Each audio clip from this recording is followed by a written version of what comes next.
According to the Organization for Economic Cooperation and Development, last year, which is 2025, AI firms took in 258.7 billion in venture capital globally, which is more than half, or to be precise, 61% of all venture capital investment worldwide. That's a lot of money that is invested in a novel technology that is believed to change the world. I won't talk about the concept of how much AI is really changing the world today, but the more we invest in AI-related technologies, whether it's software, data centers, or AI chips, the more I wonder whether it hampers investments in other areas that are also or even more important, like startups that are focused on materials, chemistry in general, biotechnology, or even manufacturing processes and machinery not directly connected to AI. We still live in a very much physical world, and new technologies in these areas can significantly improve our lives. We're talking about everything from drugs that are going to help us cure diseases to more sustainable and durable materials for our homes and cars, from more nutritious and hopefully tasty food to more efficient energy sources, and more. Even AI cannot exist without hardware. And money is not the only resource that the AI technology takes. We talk about human resources, professionals, scientific experts. We talk about natural resources like raw materials that we need to produce AI chips. We talk about energy and water for running data centers. So I'm genuinely curious how much this AI hype influences other, especially traditional science startups and innovation projects, whether they lack investments because of this AI boom. And I will be honest here, because I'm definitely more of an AI skeptic than supporter, despite the fact that I use AI every day and I know there are benefits it can give, but there are lots of things connected to this technology that really bother me. And I cannot stop asking this question because I see how much money is invested in AI-related areas, and it is really painful for me that we don't see as much attention and resources allocated for other types of science. But I'm also looking for real answers, not comfortable lies, so I'll try to explore this topic and share with you my discoveries, and I'll try to be as objective as I can. Hi everyone, my name is Lisa. I talk about innovation on this channel. In general, when it comes to resources, they are not infinite. We have only that many hours a day, that much for resources that we can get from the bowels of the earth. We have only that much energy that we produce and that much free money available at this specific moment in time. So when it comes to the question whether all this money we throw into the AI machine could have gone into scientific ventures instead, the answer in theory is pretty simple. It's yes, because, well, why not? But there is always a but, and it's really not that simple.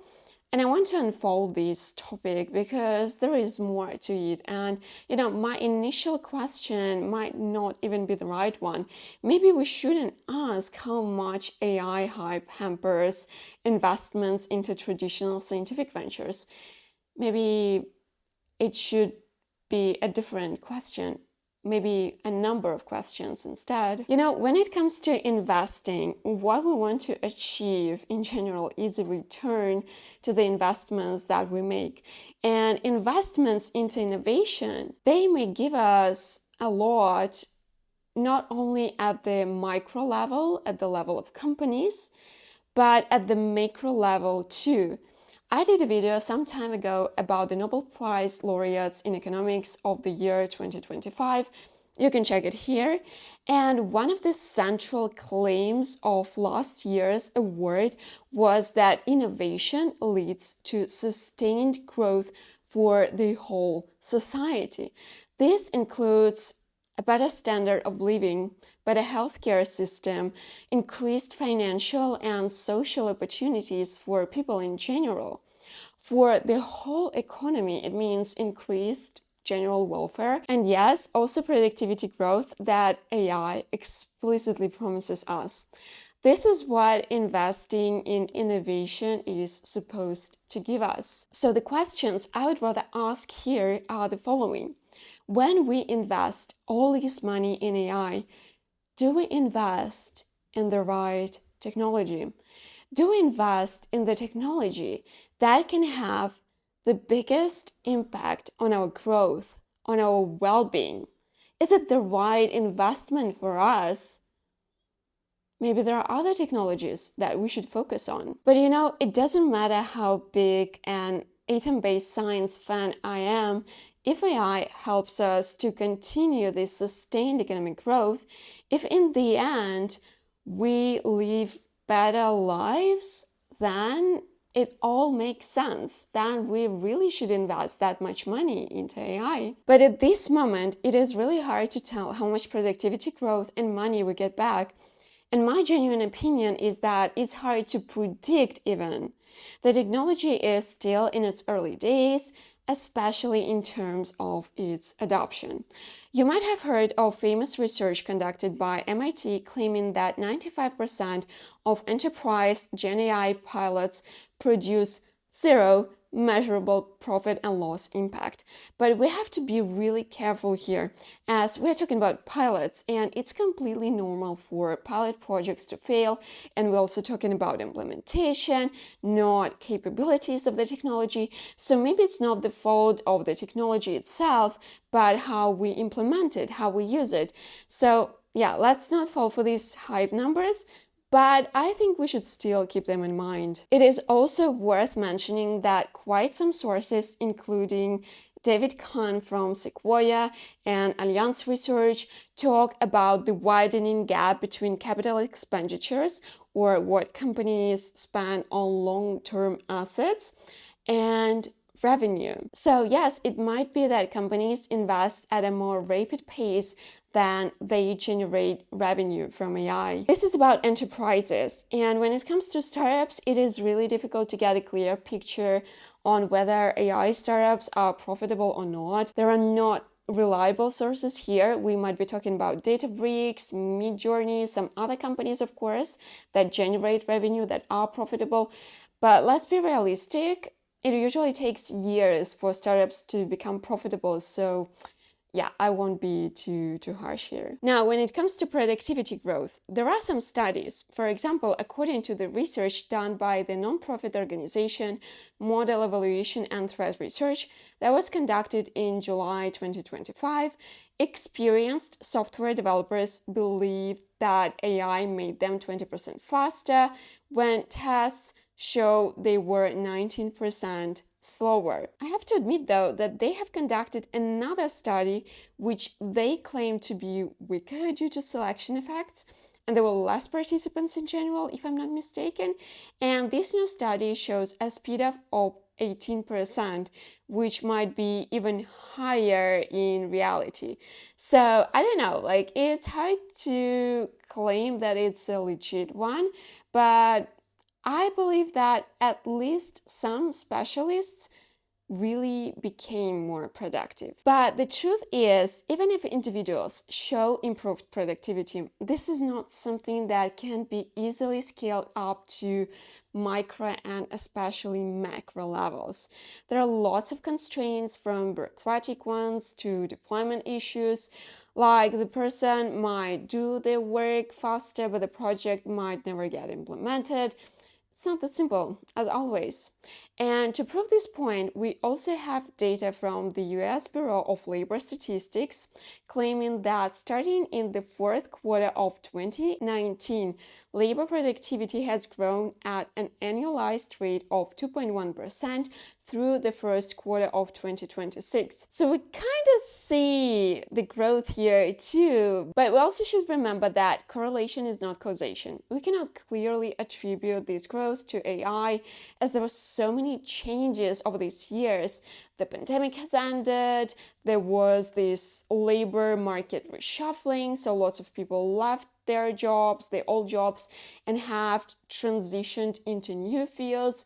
We also had a work from home thing, so lots of stuff happened. And as BLS highlights, the 2.1% analyzed rate of non-farm business productivity growth in the current business cycle thus far is the same as the long-term rate of 2.1% since the first quarter of 1947. So we don't see a big difference yet. What we have in abundance is projections, which we should look at with caution. And there are different projections created by various organizations holding opposite opinions about AI. For example, the Organization for Economic Cooperation and Development, I've mentioned at the beginning of this video, projects 0.41.3 annual percentage points of labor productivity growth over 10 years in high exposure economies like the US or the UK. Those are some really good numbers. There are projections by the Wharton School of the University of Pennsylvania that estimate that AI is going to raise productivity and GDP by 1.5% by 2035 and 3.7% by 2075, which is, well, do these numbers justify the amounts invested? According to the recent National Bureau of Economic Research working paper by Jessica Wachter and Jonathan Wachter, in order to justify the forecasted AI investments, we should see a near-term increase in productivity of a factor of roughly 2.7. And they call it either a productivity boom or the largest mass allocation of capital in history. So yes, coming back to the question I asked at the beginning of this section, are we investing in the right technology? And the truth is, we don't know yet, and there is no way to find out until we see the results. In general, AI is not an easy technology to implement. We're talking about finding the right problem to solve with AI. We're talking about data, how to access data, who is allowed to use it, how well data represents the reality. We're talking about privacy and security of the data. We're talking about how to train your personnel to work with AI. We're talking about how to measure success and more and more and more and more. All of that adds to complexity of prediction of how much this technology is actually going to benefit us, because a lot depends on how well we will be able to actually implement it and utilize it for the right problems. And I believe we still have no idea how it's going to play out in the long run, and all predictions have to be taken with a grain of salt. The reality, as always, will be very different.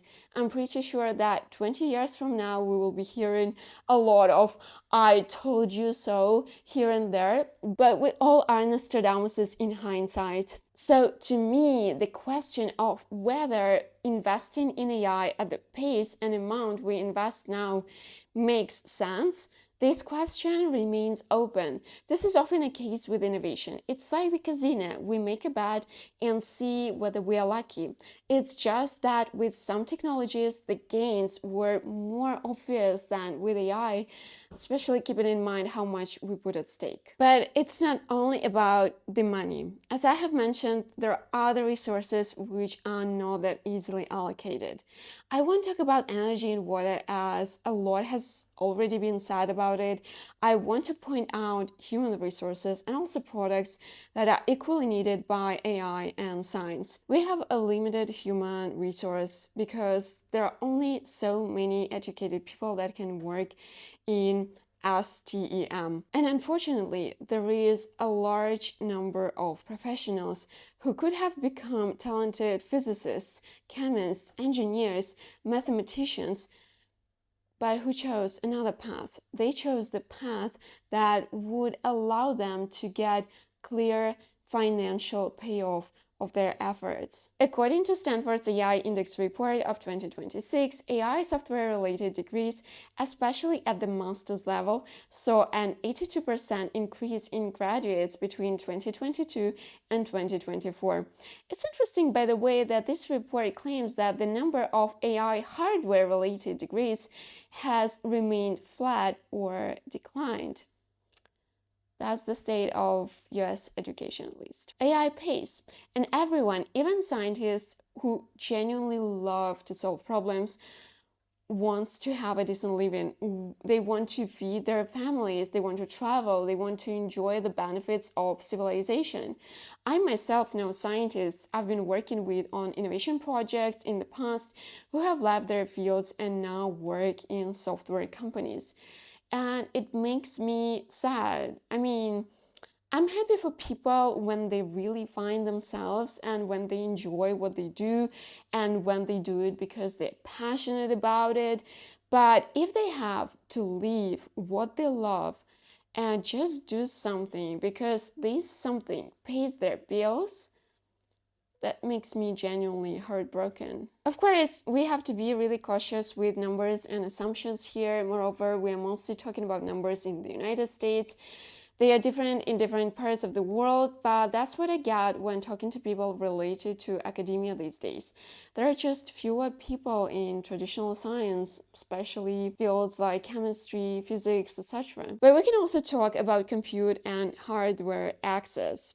There are certain products like high bandwidth memory, dynamic random access memory, NAND flash memory, etc., that are used by AI companies and scientists who, for example, work with genomics, various simulations and modeling, also use it.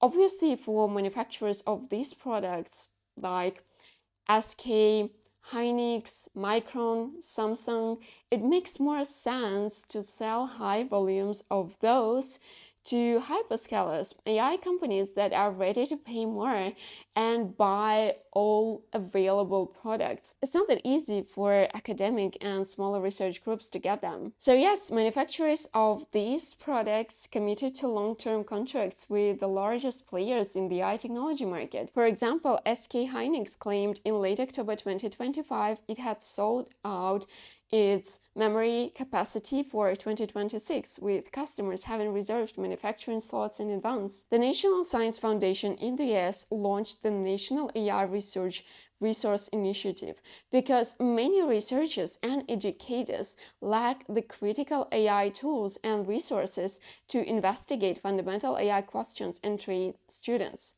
Like, imagine you need to create a separate initiative just to be able to buy products, to educate your students and do research. And we are talking about academics in AI-related fields. Think about what traditional science gets.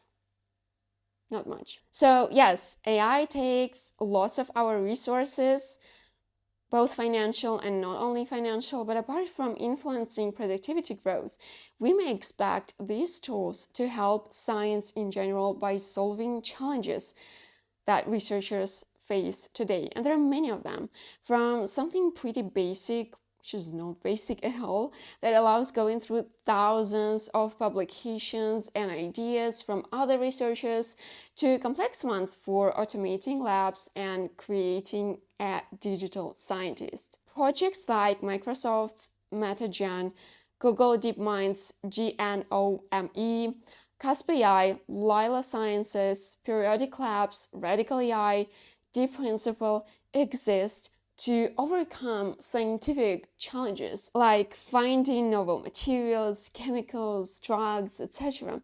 They go for lab automations and are supposed to help find novel formulations, orchestrate scientific experiments, gather and evaluate data from these experiments, suggest improvements based on data gathered, and more. And they get a lot of attention from investors these days, which also leads to attention to atom-based science. The MIT Technology Review article, The Next Materials, quotes Cherbrand Sida, the chief science officer from Radical AI and the principal scientist of A Lab at Lawrence Berkeley National Laboratory. He says, "I've never seen this much money flow into materials." Radical AI secured $55 million in July last year. But how much do such startups actually help to solve scientific problems? We should of course mention Google DeepMind's AlphaFold project, which helped to solve the folding problem for a single protein. John Jumper and Demis Hassabis from DeepMind and David Baker from the University of Washington became Nobel Prize laureates in chemistry in 2024 for this work. Other than that, unfortunately, there hasn't been a major breakthrough in any other area. There are tools that help to predict weather, like GraphCast, tools that help to design new structures, like Google DeepMind's AlphaProteo and GNOME, but in 2023, DeepMind announced that they identified 380,000 novel crystal structures that were candidates for experimental synthesis. However, some material scientists like Anthony Cheetham and Ram Seshadri, research professors from the Materials Research Lab at UC Santa Barbara, carefully examined these structures and found out that they were not so novel. Mostly, they were variations of already known structures, and these professors didn't really like that compounds were proclaimed materials when they were just compounds. And they also mentioned that one actually needs to synthesize these structures first before claiming they're legit. Even if we imagine for a moment that those ideas were actually novel, there is still a huge piece of work to be done in labs, like synthesis, tests which are not easily automated. Even when you do simulations with AI, sometimes you need to omit certain conditions as there is not always enough compute power to take into account all of it. But our real world doesn't omit those conditions. For many novel and promising ideas like quitrimers, like solid-state electrolytes, and many others, there is just not enough data to train the models like Google's AlphaFold. I mean, all the truly new and recent solutions would lack the structured data in big quantities needed for AI to give some meaningful results. And we still need to take into account that tacit knowledge that can only be shared in direct communication between people plays a huge role in science. So we still very much need old school, hardcore science ventures to develop these crucial areas. But I also want to get back to the point of not having any validated new breakthroughs apart from AlphaFold in this AI for science area, because I want to be as objective as possible, right? I think, it's still too early to say that we will never see another big win. Though I personally believe that over-reliance on AI when it comes to big inventions is not such a good thing. Radical inventions and how they're created are a bit more complex topic. But, even if materials proposed by AI are not entirely new, it might be enough for the industry. Just have to remind you that big players are still mostly about incremental innovation, not radically new things. And even if these AI tools could help to cut time to discover new materials by half, so instead of, let's say, 20 years, scientists will be able to do it within 10 years, I think that's already a big win. We're not there yet, but I won't be the one predicting it will never happen. Maybe we don't have enough time. It's totally fine. We're innovating here and there. Now, apart from that, there is one more question that I wanted to tackle. How much do these projects connecting AI with science actually get from this big AI investment pie? Not much compared to AI software that focuses on LLMs, AI apps, foundation models. I didn't find numbers that could be comparable. I guess there aren't many people who are interested in this. But according to Crunchbase and their report they published in December of 2025, foundation model companies raised $80 billion in 2025, representing 40% of global AI funding. OpenAI and Anthropic alone captured 14% of global venture investment last year. I mean, we are talking about two software companies taking 1/7 of all venture capital on the planet. Casp AI, Lila Sciences, Periodic Labs, Radical AI, Deep Principle that I have mentioned in total raised a bit more than $1 billion in 2025. It's hard to compare numbers, I know, it's all nuanced, but yeah, that's what we have. But let's also take a look at how things are for ventures focused on traditional atom-based science.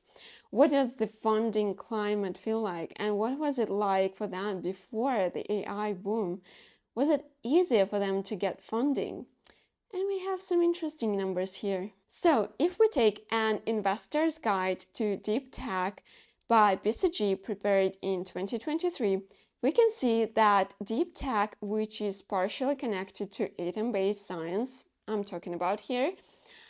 So these ventures account for approximately 20% share of venture capital, up from about 10% a decade ago. So yes, according to BCG, deep tech was growing, which you can see on the screen, compared to how it was in 2014-2017. Though its peak was in 2021, according to the chart. A small problem I have with this data is that if you look at this exhibit that shows which areas investors support the most, you will see that they are mostly still about AI in general and autonomous systems in mobility and logistics, which is mostly firmware and software for autonomous vehicles. But let's take a closer look at some areas like climate tech, agriculture, chemistry, and material science. So according to the PwC report on climate tech, investments in this technological area again peaked in 2021 and have been dropping significantly. According to representatives of some funds, there is less hype in this field. However, as Jer Riem, a partner at Berlin-based Extantia Capital, mentioned to PwC, truly exceptional companies with clear and compelling value propositions that extend beyond simply being green are still securing funding.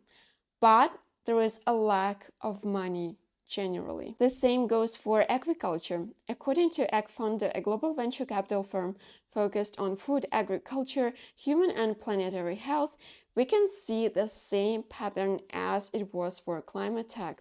2021 was a peak year and then the trend went down. What we should take into account here is that e-grocery was the top funded category in 2024, accounting for almost 12% of total agri-food tech investment. Cloud retail infrastructure was the fastest growing category of 2024, recording a 45% increase in total investment. Where is actual science in here? Well, novel farming systems funding declined the most, down 53% compared to the previous year. Areas where capital is needed the most just don't get it. And experts in these reports often claim how investors became conservative. Why doesn't it apply to AI in grocery apps though? When it comes to materials, chemistry, and physics, unfortunately, I didn't find any significant data before 2020, which is already quite telling. According to the BCG report, I showed you some figures from investments in advanced physics and chemistry consisted of 13% of deep tech within 2018-2023. If we add advanced materials and nanotech, another 7%, plus we have quantum at 1%, so we get only 21% of the deep tech investments. And for those who might say, Oh, but in 2021, lots of investors believed in deep tech, including atom-based science startups. The thing is, in 2021, investors believed in everything. The interest rate was low, but also there were some other conditions for investors to work with deep tech, like special purpose acquisition companies boom. But these things calmed down and everything got back to normal.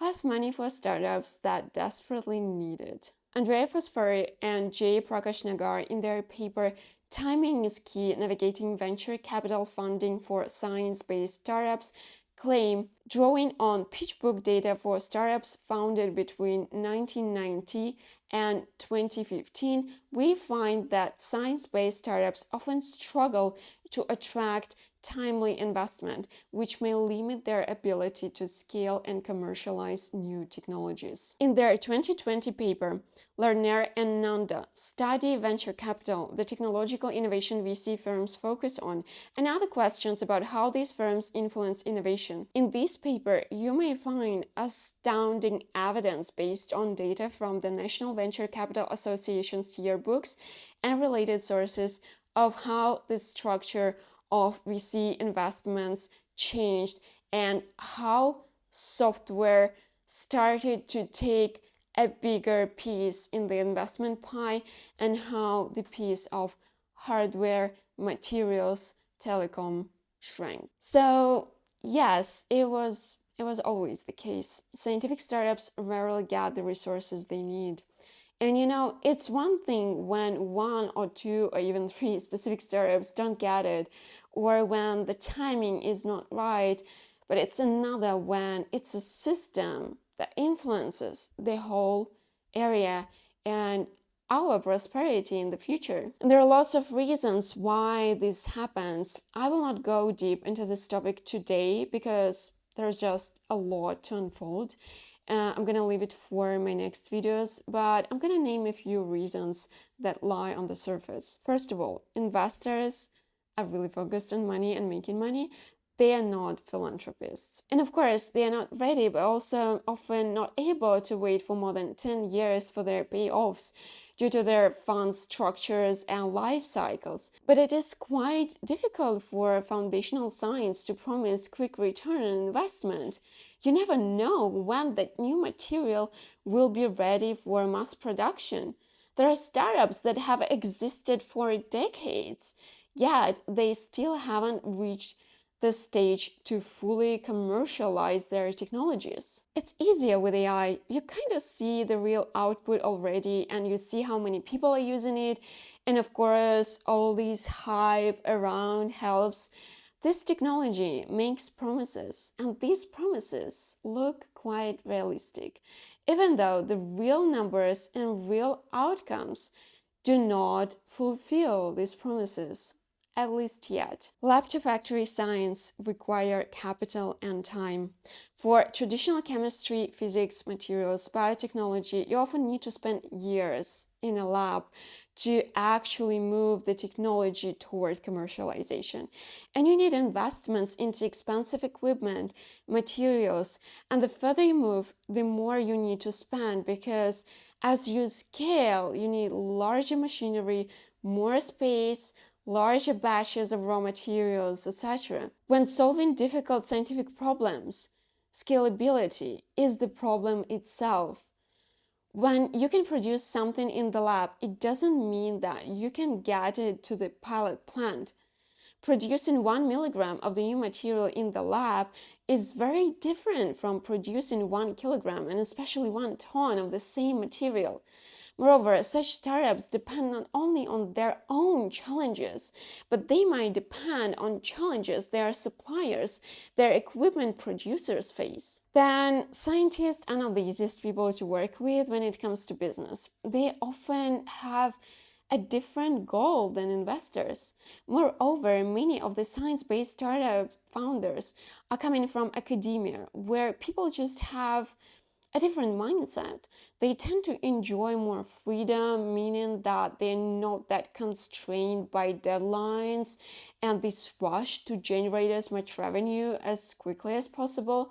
And they are more focused on the technology, not the problem of the customer, which is obviously not what investors usually like. The risks are higher. Each stage of the journey from pre-seed to Series C, D, or whatever has a risk of failure for a science-based venture.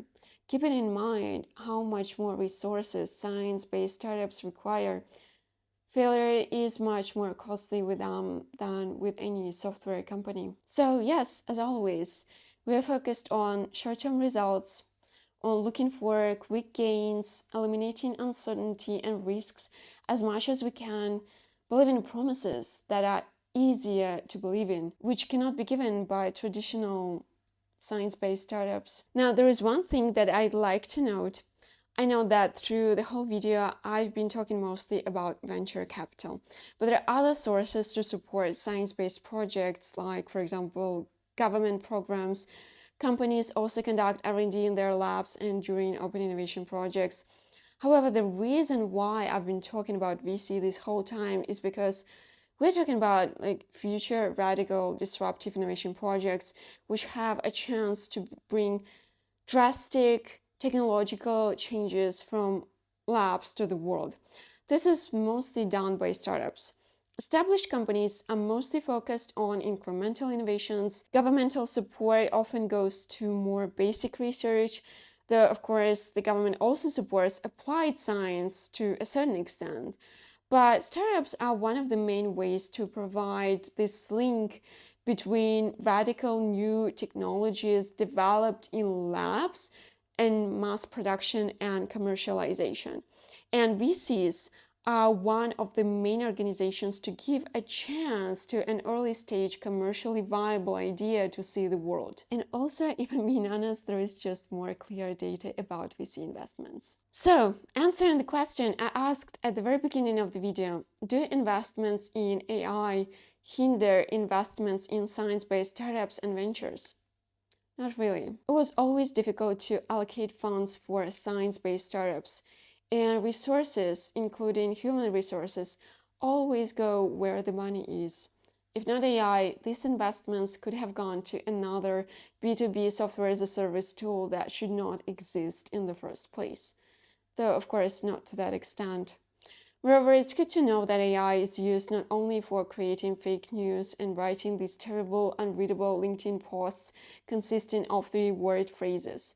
And AI projects focused on solving scientific problems draw public attention to science, and I'm truly hopeful that they will make the lives of researchers easier and really give the world a couple of breakthroughs. I will always, till the day I die, be an advocate of basic science, traditional science, academia, scientists in general, wherever they work, because these things matter. Because once again, we still live in a physical world that consists of atoms. And yes, we underinvest in atom-based science for all these various reasons I named in this video. But I feel like no matter how big of an AI skeptic I am, I think it has nothing to do with AI. In that case, the AI hype is a symptom, not a cause, and we have to look at the root of the problem. We need to look at our culture, our values, our preferences, if we really want to change things.